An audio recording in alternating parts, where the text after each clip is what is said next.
Tracy Martin and Sabrina Fulton have come to the Seminole County Criminal Court to see their son's killer and to pray he stays behind bars. What's going through your mind right now? Today, the man who killed Trayvon Martin is applying for bail. It took 6 weeks of investigation and enormous public pressure before George Zimmerman was finally charged. On February 26, he followed the young black man and shot him, later telling police he'd acted in self-defence. You had mentioned Mr. Zimmerman saying that he was having his head hit on the back, correct? Yes.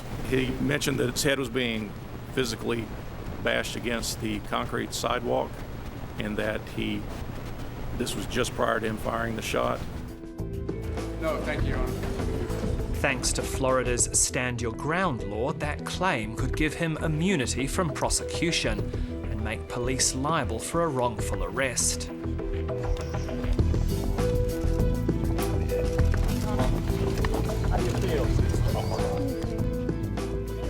Well, it's very clear that the parents were disappointed as they left the courthouse today. Trayvon Martin's parents say they're devastated. A Florida judge has ruled that George Zimmerman, the man who killed their son, can go free on bond. Trayvon Martin's parents aren't alone in their grief and anger.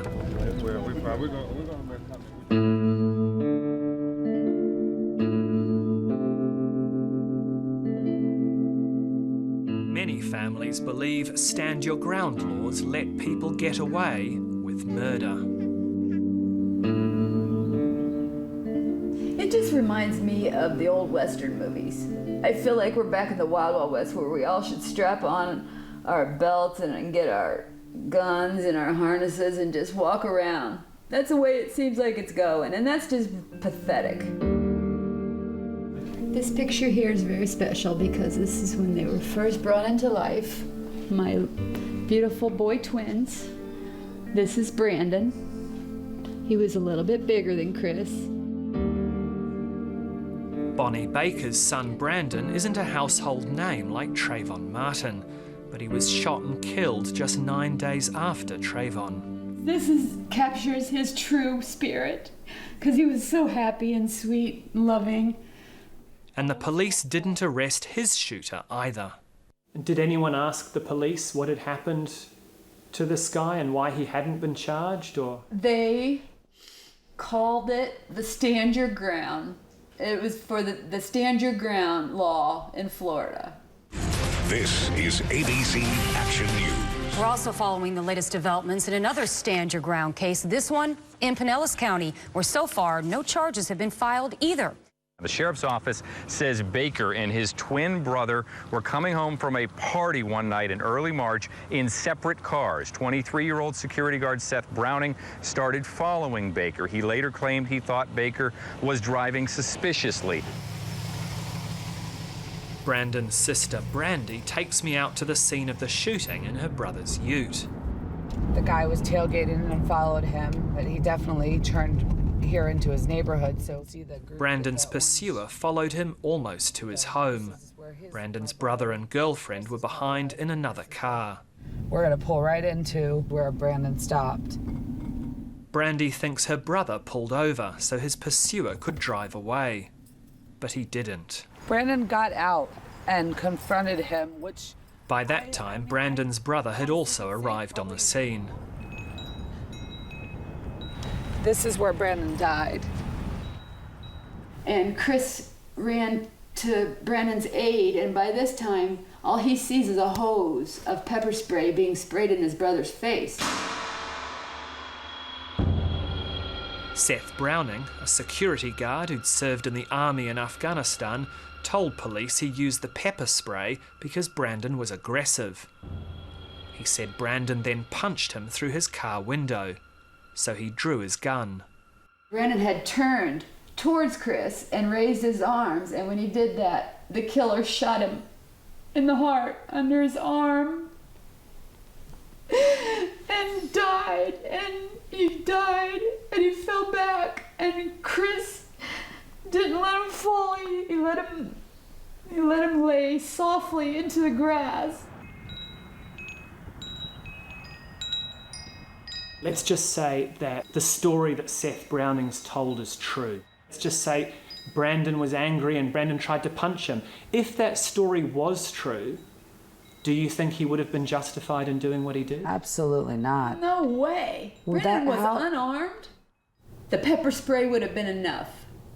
The pepper spray would have been enough. And then roll your window up and get the heck out of there and call the police. Why pepper spray someone because they want to know why you're following? He did not deserve to die because this killer didn't like the way he was driving. If Brandon had been shot 7 years ago, before Florida introduced its Stand Your Ground law, Seth Browning would almost certainly have been arrested. There is no justice when we have a law like this, because there's nothing showing greater stupidity than a law that causes people to be shot dead or killed when they wouldn't have been otherwise.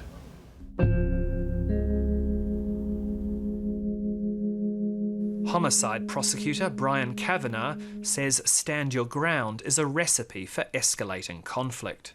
There is always a right to self-defense enshrined in the law. Absolutely. What's the difference? There's a long-standing principle of law called the Castle Doctrine, which essentially means if you are in your own home, you have a right to stand your ground and use deadly force if necessary to prevent imminent death or great bodily harm. But now, the Castle Doctrine has been extended literally to everywhere. On the street, how many altercations, how many road rage cases are there where the argument escalates and somebody pulls a weapon, then somebody pulls another weapon. The next thing you know, someone is dead. More than 20 states now have Stand Your Ground laws on the statute books thanks to a powerful gun lobby. The National Rifle Association was even involved in writing the legislation. But ever since Trayvon Martin's death became big news, there have been calls to repeal the laws.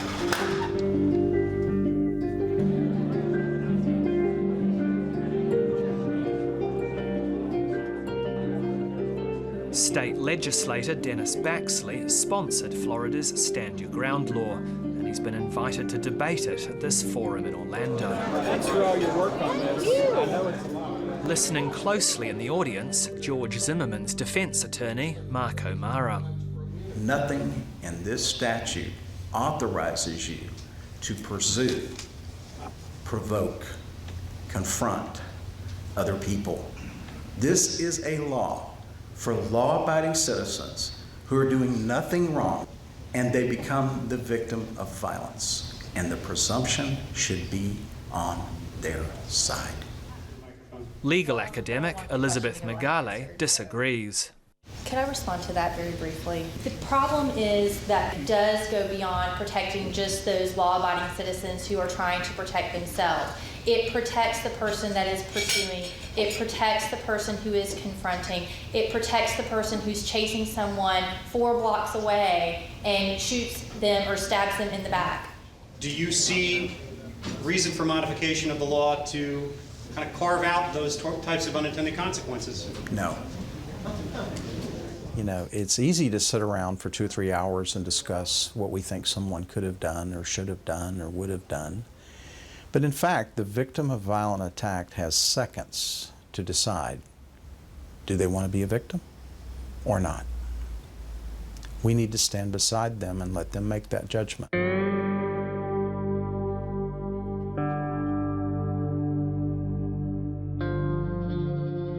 Charles Padani knows what it's like to make that judgment. On February 29, 2008, he killed a man.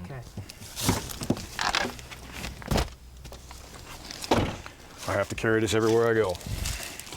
Unfortunately, that's just the times that we live in. The night that you shot Casey Landers, was that the first time that you'd had to use the gun? Yes. Yes. Charles Padani lives in a small, poor neighbourhood not far from Tampa. One evening 4 years ago, its peace was disturbed, so Charles called the police. Yes, I'd like to report a reckless driver going through Bay Hill Circle, making around the corner in front of my house sideways. There's kids playing out here and everything. A couple idiots. He called again later when they returned. They were driving way too fast. There was kids out on the street and everything, and I don't know if they're drunk or what.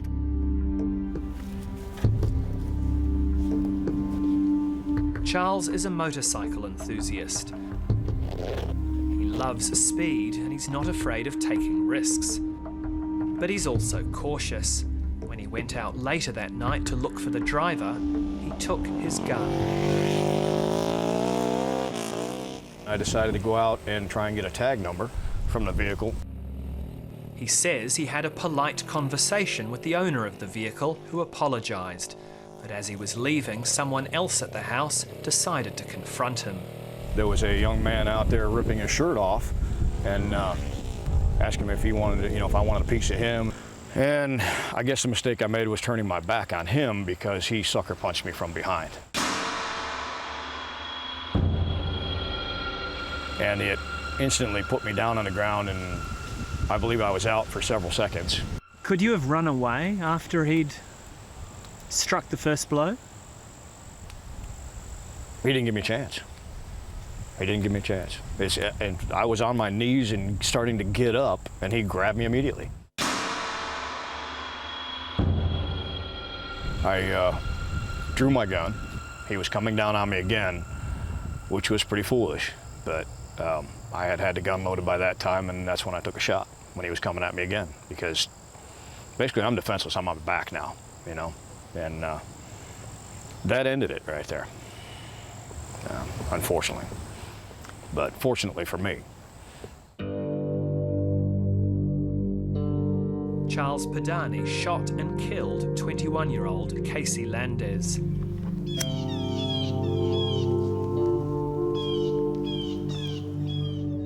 This is his mother, Ruby. We are walking up into the driveway where my son Casey was shot and killed February 29th, 2008. She doesn't think her son deserved to die. Rest in peace, my son. But by the time Charles shot your son, he'd already been hurt pretty bad. I've seen photos of the blood. That man didn't have but one little cut on his lip. That was it.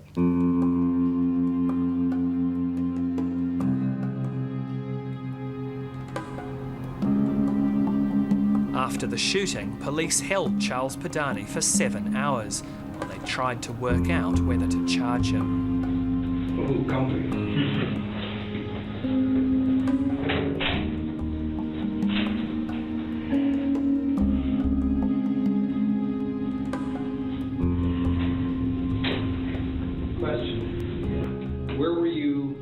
carrying the gun. The investigating detective spent much of the time on the phone to the state attorney's office.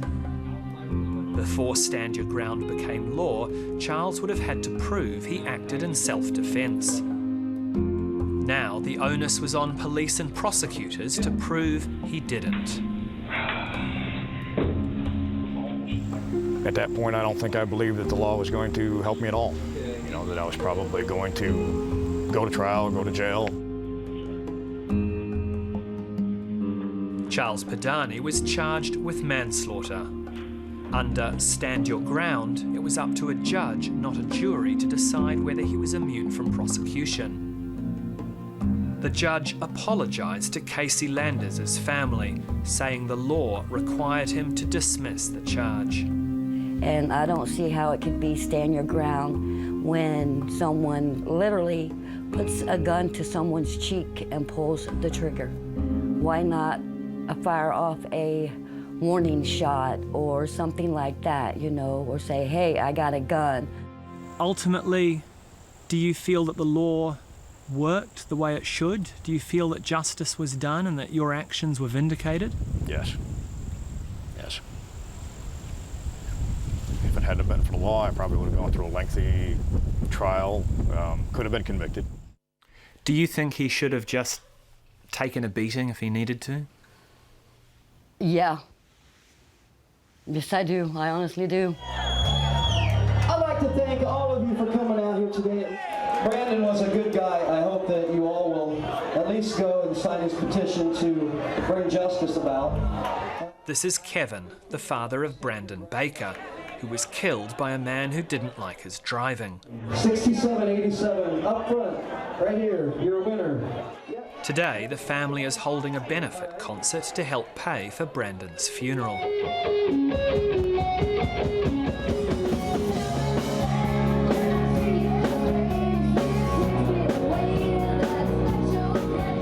Cases like that of Brandon Baker and Trayvon Martin have convinced many that Stand Your Ground must be repealed. Florida's governor has appointed a task force to review the law. You believe someone got away with murder? Oh, yeah, definitely. And only because of this law? Yes. You will always have some decisions that are close to the foul line. Is it in or is it out? Does it apply or does it not apply? My responsibility as a policymaker is to protect the public safety of 20 million people. What do you think the consequences will be if the law is repealed? There'll be more innocent people going to jail for just trying to protect themselves against undue violence. Plain and simple.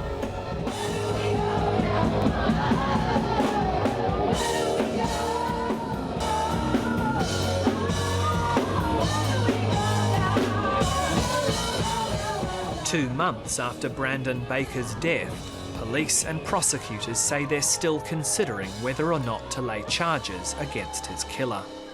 All he had to do was call in Brandon's plate and go on his merry way.